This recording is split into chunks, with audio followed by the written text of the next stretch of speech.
வணக்கம் friends. Refund கொடுத்துருக்கிறவங்களாம் கொஞ்சம் கவனிச்சுக்கிடுங்க. எப்படி ரீஃபண்டு அப்ளை பண்ணணும் அப்படிங்கிறதெல்லாம் தெளிவாக சொல்லித்தரேன். பாருங்கள், நம்ம எஸ்பிஓ நோட்டீஸ் போர்டில் கிளிக் பண்ணிக்கிடுங்க. அதில் தான் அதனுடைய அட்ரஸ் இருக்கும். தெரியும் ஏற்கனவே. தெரியாதவங்களுக்கு இந்த பாருங்கள், மேலே இந்த இடத்த ஒரு 2-3 டச் பண்ணுங்கள். அந்த வெப்சைட் அட்ரஸ் வந்துடும். அப்படி ஒரு வேளை வராட்டாலும் நான் டிஸ்கிரிப்ஷனில் வெப்சைட் அட்ரஸை கொடுத்துருக்குறேன். அதை டச் பண்ணி கூட நீங்கள் உள்ளே போய்க்கலாம். சேனலை சப்ஸ்கிரைப் பண்ணி வச்சுக்கிடுங்க. ஏதாவது முக்கியமான எஸ்பிஓலேருந்து வர்ற முக்கியமான ரீஃபண்டு சம்மந்தப்பட்டது, பேமெண்ட் வித்ட்ரால் சம்மந்தப்பட்டதை அப்டேஷன் பண்ணி விட்றேன். இப்போ பாருங்கள், டச் பண்ணால் இப்போ பாருங்கள் அந்த வெப்சைட் அட்ரஸ் வந்துட்டு, அந்த மேலே உள்ளதை 3 டச் பண்ணோம்னா வெப்சைட் அட்ரஸ் வந்துடும். அதை வெப்சைட்டை ஓப்பன் பண்ணிக்கிடுங்க. இப்போ லாகின் பண்ணிடுங்க. லாகின் பண்ணி உங்கள் இதில் ப்ரொஃபைல் ஐடிங்கிறதுல உங்களுடைய எஸ்பிஓ ஐடி, எஸ்பிஓ விடிபிஎன் அப்படின்னு போட்டு அந்த நம்பர் வரும்ல, அது பாஸ்வேர்டு நீங்கள் கொடுத்த பாஸ்வேர்டை கொடுத்து இப்போ ஓப்பன் பண்ணிக்கிடுங்க. இப்போ நான் ஓப்பன் பண்ணுறேன்.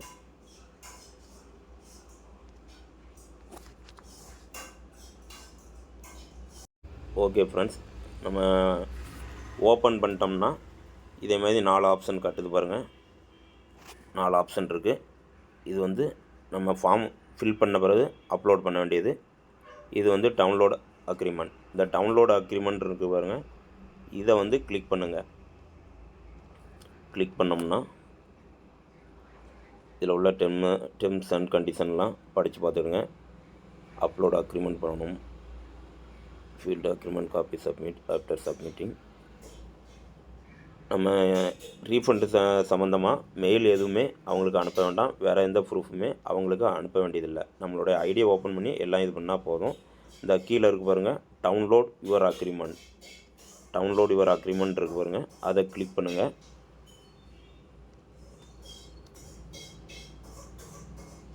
டவுன்லோடுன்னு வருது. ஆனால் இது எனக்கு அந்த காப்பி டவுன்லோட் ஆக மாட்டேங்குது. என்ன கம்ப்ளைண்ட்னு தெரில. ஒரு சில மொபைலில் டவுன்லோட் ஆகுது. ஒருவேளை டவுன்லோட் ஆகலைன்னா நீங்கள் சிஸ்டம் வச்சுருந்தீங்கன்னா சிஸ்டத்தில் போட்டோம்னா டவுன்லோட் ஆகுது.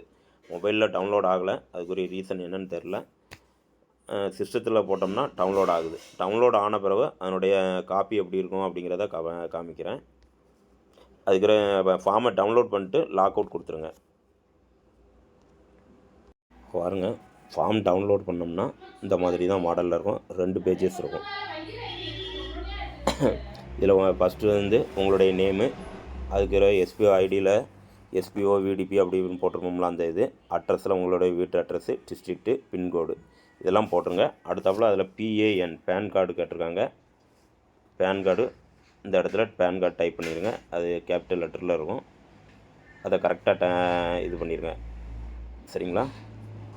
அதாவது எஸ்பிஓ ஐடியில் என்ன பேன் கார்டு கொடுத்துருந்தீங்களோ அந்த இதை கொடுங்க. சரிங்களா? அதுக்கடுத்தாப்புல எதில் ஃபில் பண்ணால் அந்த இன்னொரு டேஷ் போட்டிருக்கு பாருங்கள், ரெஃபரன்ஸ் நம்பர் எஸ்பிஓ ஐடி, அதுலேயும் உங்களுடைய ஸ்டாப் ஐடி. அதுக்கடுத்தாப்புல பாருங்கள், இந்த மை எஸ்பிஓ ஐடிஸ் அந்த உங்களுடைய ஸ்டாப் ஐடி. அதுக்கடுத்தாப்புல எங்கே டேஷ் போட்டிருக்குன்னா இந்த இடத்துல PAN mentioned under by profile my PAN number is serial number 3 பாருங்கள், இந்த டேஷ் அடிச்சிருக்கு. அதில் உங்களுடைய பேன் கார்டு நம்பர். ரொம்ப சிம்பிளாக தான் இருக்கும். இவ்வளோ தான் ஃபில் பண்ணணும் இந்த இடத்துல. இப்போ 2வது பக்கத்தில் என்ன ஃபில் பண்ணணும்னு பார்ப்போம். இதில் என்ன ஃபில் பண்ணணும் அப்படின்னோம்னா, இப்போதைக்கு இந்த பேராகிராஃபில் எதுவுமே பண்ண வேண்டியதில்லை. கடைசியாக வந்துடுங்க, thanking you sincerely for SPO ID. இந்த டேஷ் போட்டிருக்கிற இடத்துல உங்களுடைய ஸ்டாப் ஐடியை போட்டுருங்க, எஸ்பிஓ விடிபி அந்த இதை. அதுக்கு கீழே சிக்னேச்சர், உங்களுடைய சைனை கண்டிப்பாக போட்டுருங்க. அது கீழே கேபிட்டல் லெட்டரில் உங்களுடைய நேமு, பேன் கார்டு, நீங்கள் எந்த டேட்டில் அப்லோட் பண்ண போகிறீங்களோ அந்த டேட்டு, உங்களுடைய ஊர். அவ்வளோதாங்க. 2 பேஜ் இருக்குது. இந்த 2 பேஜ்லேயும் இவ்வளோ டீட்டெயில்ஸ்லாம் ரொம்ப சிம்பிளாக தான் ஃபில் பண்ண வேண்டியிருக்கு. இது 2 பக்கமாக இருக்குது. 2யும் ஒரே பேஜில் கொண்டாடுற மாதிரி பிடிஎஃபாக கன்வெர்ட் பண்ணிக்கிடுங்க. சரிங்களா? கம்ப்யூட்டர் சென்டரில் கொடுத்தீங்கன்னா ரொம்ப ஈஸியாக இருக்கும். உங்களுக்கு நல்லா தெரியும்னா நீங்களே பண்ணிடலாம். அப்படி இல்லாட்டா கம்ப்யூட்டர் சென்டர்லேயும் கொடுத்து 2யும் ஒரே பேஜில் வர்ற மாதிரி பிடிஎஃபாக கன்வெர்ட் பண்ணிட்டு அதுக்கடுத்தாப்புல அப்லோட் பண்ணலாம். இப்போ எப்படி அப்லோட் பண்ணுறதுன்னா, கன்வெர்ட் பண்ண ஃபார்மை எடுத்து வச்சுக்கிடுங்க. உங்கள் ஐடியை ஓப்பன் பண்ணிவிடுங்க.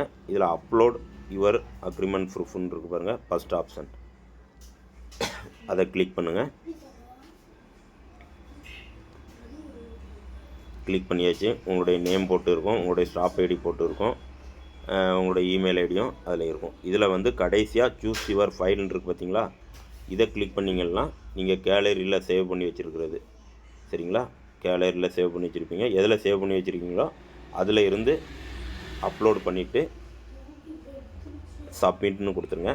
அதில் கீழே ஒரு க்ரீன் கலரில் மெசேஜ் வரும், உங்களுடைய இது வந்து வெற்றிகரமாக இது பண்ணியாச்சு, 7 டேஸில் அமௌண்ட் ரிட்டர்ன் ஆகும் அப்படிங்கிறத அதில் போட்டிருப்பாங்க. 7 டேஸில் ரிட்டர்ன் ஆகுதா என்னன்னு தெரில, ஆனால் அதில் 7 டேஸில் ரிட்டர்ன் ஆகிற மாதிரி கொடுத்துருக்காங்க. சேனலை சப்ஸ்கிரைப் பண்ணி வச்சுடுங்க. இதில் உள்ள வெப்சைட் அட்ரஸ்ஸு இதுவெல்லாம் அதில் டீட்டெயில்ஸாக கொடுத்துருப்பேன், செக் பண்ணிக்கிடுங்க. ஓகேவா, அதில் இன்னொரு சேனலுடைய ஐடியும் கொடுத்துருப்பேன், அதையும் சப்ஸ்கிரைப் பண்ணி வச்சுடுங்க. அதுலேயும் தேவையான இன்ஃபர்மேஷன் வரும். தேங்க்யூ.